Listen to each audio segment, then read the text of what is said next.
Sekarang ni aku tengok ramai betul yang tengah semangat nak kurus. Setiap pagi nampak kat taman, jogging, brisk walk, jalan sampai waist pun confused. Kau nak pergi mana sebenarnya? Tapi satu benda yang semua lupa buat, strength training. Ramai ingat kalau jogging cukup, diet cukup, berat confirm turun.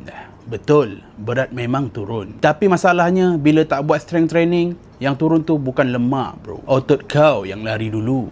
Lepas tu kau tengok cermin, kenapa badan aku dah kurus tapi masih lembek? Itulah dia penyakit sarcopenic obesity. Badan nampak slim tapi bila melambai, lengan kau sambung melambai sekali lagi.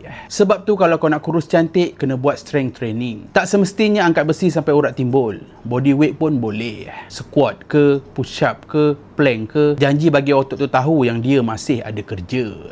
Otot ni penting sangat tau. Dia bukan je bagi bentuk badan cantik, tapi dia bakar kalori masa kau tidur pun.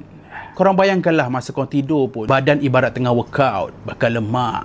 Tapi ada satu device aku boleh suggest untuk buat strength training dekat rumah, iaitu resistance band.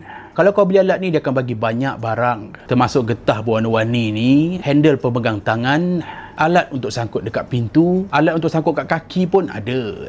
So bila korang ada resistance band ni, senang korang nak buat strength training dekat rumah. Getah dia ada banyak, so korang boleh adjust dia punya berat. Bila kau tak nak pakai, kau boleh simpan dalam bag yang dia bagi ni, so mudah nak bawa ke mana-mana. Harga benda ni tak mahal pun. Kalau korang tak percaya, kau boleh check dekat link bawah tu.